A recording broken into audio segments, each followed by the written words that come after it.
Partia Socialiste që se dhe quajmë maggioranza, sepse aty është një parti, nuk është se ka maggiorancë në kuptimin e një boshti politik, është një parti, flas nga ana konvencionale, Po, për mosh një organizat me drejtëhije të rënda, me kriminalitetin edhe me kapin e shtetit, megjithatë formalisht do ta trajtojmë si parti, patjetër.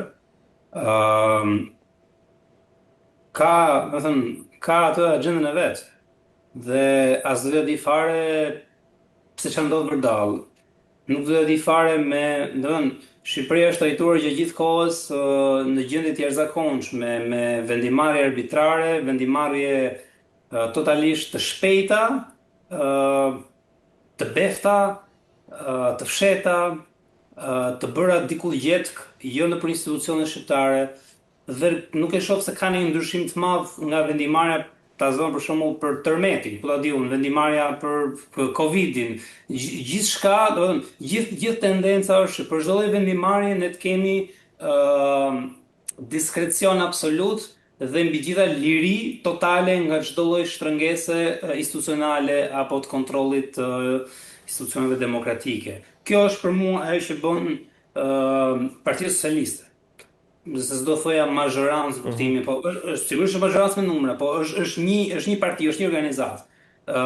Pjesa tjetër pastaj nga opozita, me thënë drejtën, ja ka lehtësuar kaq shumë punën, sepse kur ti e shikon që tjetri ka vënë një agjendë dhe do të eci me atë gjën e vet, duhet patjetër të ndërtosh një retorik, një narrativ kundërshtuese, një narrativ ballafaquese, përplasëse, që ka lidhje me pikrisht me mos injorimin e opinionit publik në Shqipëri, e aktorëve të shoqërisë civile, qoftë dhe forcave të reja që kanë filluar të glojnë dhe të lëvizin. Pra, dhe këtë rol normalisht do ta lunte partia më e madhe opozitare, nëse duam ta quajmë të tillë, patjetër. Unë kam dyshimet e mia, po dhe ajo nuk e luan këtë rol, po gjë ç'a bën Partia Demokratike është me Gonigali, ku ta di unë, udhëtimi i këtij e atij, por nuk ka në mënyrë absolut, nuk ka kokrën e lidhjes me atë që po ndodh sot në Shqipëri, por është duke bërë në mënyrë të instrumentalizuar, do thoya gati banale, tër agjendën politike që ka lideri i saj në raport me non grata. Domethënë është fokusuar 100% aty dhe pastaj kjo loja me zgjedhje, e cila trajtohet kështu si film policesk, ku se ne kemi parë këtë pamje, se kemi parë ato pamjet, ndërkohë që detyra një subjekti politik është që mbi ato që ndodhin të fillojë të ndërtoj aksion që ato të mos ndodhin më dhe mos bëhet duket sikur këta bëjnë zyrën e një shërbimi që merret me monitorim në zgjedhjeve. Një parti politike sigurisht kanë të gjithë drejtën të denoncojë, ka gjithë drejtën të thotë që kjo gjë është e padrejtë dhe është në shkelje. Por ndërkohë jeta politike vazhdon, ti duhet gjesh mënyra se si ta dobësosh tjetrin, sepse tjetri vjet për arsye sepse të shef të dobët. Në moment që ti je i fortë, ti nuk guxon të bëj atë gjën. Dhe këta kanë kryer fatalitetin në opinion publik që thotë ne s'kemi ç'a bëjmë, ky vjedh tërkohën, ne jemi viktima, madje për shkak të frustrimi ka filluar tash i sulë dhe opinioni publik se thotë mirë ky që na shkel, po as ju s'na mbështesni. Sikur opinioni publik është një, po ta diu, një mahall që duhet me lidhje gjaku ti shërbej Partisë Demokratike se e ka kushëri ose ku ta di unë, apo e ka komshia, po nuk e di.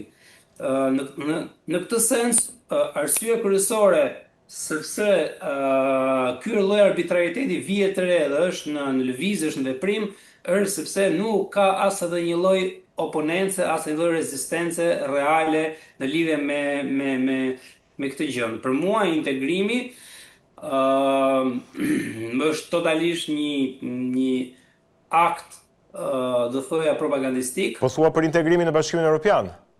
Po, shiko, para se të shkoj te integrimi, se do ta trajtojmë atë, dua të ngelen pak te ky frustrimi i opozitës. A mendojnë që gjatë këtij mandati opozitarizmi, jo vetëm Partia Demokratike, po edhe më gjerë se aq, do të jetë më i frustruar për shkak të asaj që unë thash në fillim, për shkak të arrogancës së numrave të majorancës, se po e shifja pak edhe ligjërimin e majorancës dje në kuvende dukeshin të relaksuar totalisht, pra duket sikur nuk i hyn më asnjë gjemb në këmbë dhe çfarë do lloj vendimi që do ta marrin lehtësisht. Kjo do të prodhoj një farë frustrimi të opozitarizmit të gjithë faktorëve opozitar, apo do të ketë një rrugdalje në opozitarizëm, po them. Në qoftë se ti mua këtë bën pyetje, do të përgjigjem si kam kaluar pushimet në Shëngjin. Domethënë, pak a shumë është kjo lloj gjëje që po ndodh.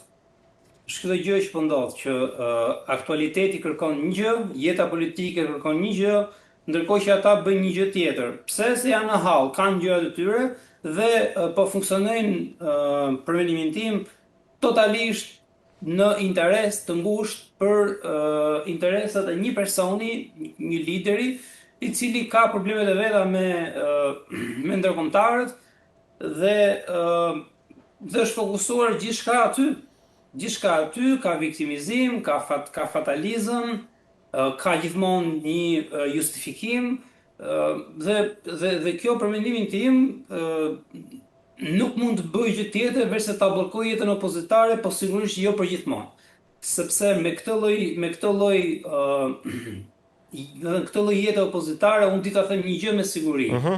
Ndoshta Rama nuk do të ketë goditje të forta për një kohë të shkurtër, ndoshta mund ta ketë deri diku të sigurt, por dim vetëm një gjë që nga ana opozitës, kjo lloj opozite nuk mund të vazhdojë përjetësisht. Pra, nëse pushteti i ka mekanizme në dorë për të mbajtur numra dhe për të mbajtur pushtet, nga ana tjetër opozita është në tretje të përditshme dhe gjithsesi atje do ketë zhvillime, por që janë zhvillime të cilat do impaktojnë edhe Partinë Socialiste. Sepse në momentin që ndryshon opozita që ke përballë dhe lëviz apo ka diçka, ka një ngjarje, ka një ndrim, ka një lloj zgjimi të opozitarizmit në Shqipëri që mund të vijë nga subjekte të reja, që mund të vijë nga një transformim i beftë edhe brenda Partisë Demokratike, nuk e di. Por di vetëm që kështu opozitarizmi nuk mund të vazhdojë kështu. Majoranca dhe Partia Socialiste mund të vazhdojë kështu, po opozitarizmi jo. Pra, nuk është se gjendja nuk ndryshon fare, por ndryshon me ngadalë, ndryshon nga pak, ndryshon në kohë dhe nuk ka të ndryshime që ne presim, po gjithsesi lëviz. Mos mendoj njëri që gjërat nuk lëvizin. Sigurisht që po lëvizin dhe fakti që ne kemi parti të reja që kanë hyrë në parlament, mund të duket kështu si Barcalet, thuash mos se 1 deputet, 2 deputet, po ne nuk i kemi pas përpara, ne kemi pas parti të cilat ishin extension, ndjes për shprehjen anglisht, zgjatime të partive të mëdha, po s'kan qenë ndonjëherë parti të cilat gjithsesi përpiqen të sjellin një lloj dinamike të re, që se do e quajmë. Qartë. Për të kaluar te çështja e dytë e integrimi, përtej të gjitha teknikaliteteve të cilat nuk e di se sa relevante janë, edhe këtë e them me shumë sinqeritet, nëse do të dëgjonim dje fjalimin e kryeministrit në Bruksel, ai është edhe sot, ka takuar shefin e NATO-s, Mark Rutte, po nëse do të dëgjonim dje fjalimin e kryeministrit, ishte vërtet një fjalim prej triumfatori. Në limitet e batutave që ai patjetër i ka të zakonshme në ligjërimin e tij dhe mitit.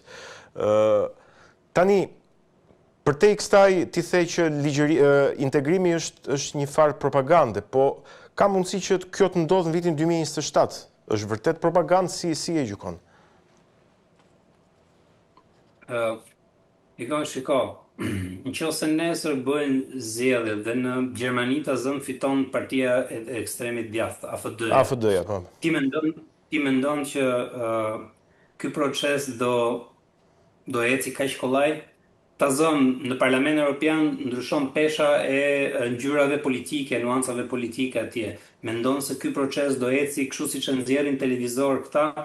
Edhe ka aq shumë faktorë, aq shumë variabla, të cilat nuk janë fare në ndikimin e budalliqeve që thot kryeministri nëpër konferenca për shtyp, sa çfarë them unë, ku dëgjojmë për të marrë një krahasim. Se duket tani sikur kemi tendencën që të themi jo, po të themi një kritik për çdo gjë. Po ka ndikë çik pozicionet e Bashkimit Evropian për në lidhje me Ukrainën. Sigurisht ka vendimarrje të fuqishme ka me vërtet akte kurajoze, por në fund fare ata të cilët po vendosin për luftën në Ukrainë, Bashkimi Evropian është i fundit në radhë. Dhe po flas për Bashkimin Evropian, nuk po flas për një shtet. Qartë. Dhe po të dëgjosh konferencat, se unë e ndjek me shumë ëndje dhe me shumë tension atë që po ndodh në Ukrainë për 1000 arsye, për së shkëlqyndi. Dhe ajo që unë shoh është që këta mblidhen 3 herë në javë, 4 herë në javë për Ukrainën, po nuk kanë qendor, më kupton? Dhe fakti që bëhen këto gjithë këto konferenca, gjithë këto akte, gjithë kjo, tu kemi të bëjmë më shumë me komunikim publik. Nuk kemi të bëjmë me dojmos me arritje konkrete. Se me sa para shumë nga ato kapituj që janë hap 4, por nuk është mbyll asnjë, duke s'kishte asnjë me jeshile. Me çka kam parë. Pra ti akoma nuk e mbyll një kapitull, më duket deri në fund. Mos gabojmë. Ndërkohë që është thënë që do të hapen të gjithë brenda aktivitit, paktën kështu ka thënë ajo zonja Marta Kos, që është edhe këtu. Po patjetër, edhe Turqia i ka hapur negociatën me Bashkimin Evropian një nga 80 caja, nuk e di 83, nuk e di tash, se hyri Greqia me Kiprin. Po. Mos gabojmë tani se nuk i di, ka diku të 40 vite që është.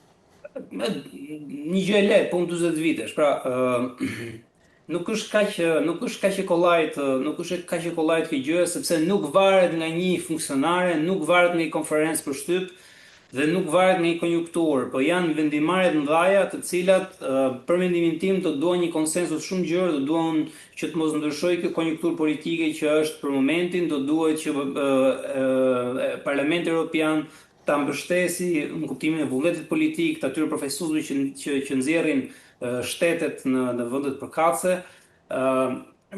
Është shumë e ngatruar. Sigurisht kryeministi pse e luan atë? Sepse ti në momentin që ai luan atë kartë thotë, të lutem thotë mos më flit më për këtë gjë, se ne tash jemi në Prag. Kupton, tash çfarë debati hap ti? Ne jemi duke vënë Bashkimin Evropian, ne shikoni me çfarë merreni ju. Ku jam unë? Unë jam maj tani, ju merreni me thërrime. Saktësisht kjo ishte ajo për cilën doja të të pyetja, po ti i paraprive, kujt i shërben? Kujt i shërben? Shembull, edhe kullat që po bëhen nëpërmjet korporatës investimeve justifikohen me idenë që ne duhet kemi ndërtesa serioze për një administratë serioze e cila do të jetë, po them unë, e gatshme për t'u përgjigjur kërkesave që ka Shqipëria në Bashkimin Evropian. Dakor? Edhe këto justifikohen me të. Shikoj çfarë propagandë është kjo? Kjo dhe kullat justifikon. Çdo gjë justifikon. Madje po ta mbash të agjendën. Edhe kodi penal, Kodi i ri penal që është kaq problematik, që është diskutuar kaq shumë. Patjetër, ajo duhet parë, sepse ajo, domethënë, do ketë po them një farë pushteti edhe BE aty, nuk e di sa, po do ta ketë një farë zëri, një farë influencë. Por shikoj çfarë ndodhi me zgjedhjet. Gjyen në këtë kuadër të integrimit, jo në kuadër të takimeve, 2 ditë mbas zgjedhjeve u bë samiti. Pa bëhet samiti 2 ditë mbas zgjedhjeve? A thua se zgjedhjet ishin, ku ta di unë, data e dëshmorëve, dita e dëshmorëve. Po për disa kohë, sepse zgjedhjet është keni parë në një vend në planet që ditën e zgjedhjeve i ditë para të bëj 2 ditë para të bëj Giro d'Italia dhe 2 ditë mbrapa të bëj summit. Pra në momentin që ai të fut këtë kornizë, praktikisht mbyll çdo lloj kanali diskutimi, mbyll çdo lloj kritike, mbyll çdo lloj mundësie për narrativ, si më thon, përkundërshti, dhe çdo gjë ecën me atë shkundjen e propagandës që ne jemi tashimi në portat, në prag të Bashkimit Evropian, dhe nuk ka më asnjë lloj vlere që ne të merremi me çështje dytësore. Pra kjo është çështja e çështjeve. Dhe me këtë ikin dhe 4 vjet tjerë. Mirupafsh. Qartë. Dua të hidhem tani tek Tirana, tek kryeqyteti, i cili ka sigurisht shumë probleme, patjetër, por do të mblidhet Këshilli Bashkiak dhe do të shkarkojë kreun e Bashkisë Veliaj. Tani nuk të kam patur, të paktën gjatë kësaj kohe, që do të pyesja se si e sheh këtë çështjen Veliaj përtej diskutimeve të zakonshme mes komentatorëve, pra dikush e mbron, dikush e shet. Dua ta kuptoj pak më gjerë këtë në këndvështrimin tënd. Po, unë besoj që e para punës kryetari i tanishëm nuk do jetë përgjithmonë. Sigurisht që ajo do jetë deri në zgjedhje, deri kur të vinë zgjedhjet lokale. Pra nuk është se do mbaj përgjithmonë, do vinë zgjedhjet lokale prap. Këto janë zgjedhje të pjetshme, janë zgjedhje, po them unë, kushte të jashtëzakonshme dhe mendoj thjesht për një lloj formaliteti, Bashkia e Tiranës nuk mund të rri pa një kryetar atje, që kushdo që do jetë atje nuk do jetë, mendoj unë, kushtet e shkëlqimit politik, pa u fund fare do jetë dikush që është në perëndim, mendoj unë. Me thënë në këtë rast, për zonjën Marsilliu, nuk besoj se ky është një shans për ta ngritur në përgjithësi dhe për të dhënë më shumë besim, po më duket se është një lloj akti për ta fikur pak edhe për ta mënjenuar, për ta lënë atje në cep. Unë kështu e shoh. Çështja e datës edhe këtyre, sigurisht fillon shtatori, tetori, u mbyllën zgjedhjet, pra gjithë problemi është që mos interaktonin zgjedhjet, mos impaktonin zgjedhjet, u mbyll një palë, hapet një palë tjetër. Sigurisht do bëhen gjithçka në korrekord gjithmonë, që ti mos kesh mundësi as flas vlerë, pastaj të ngresh një platformë të bësh të dhe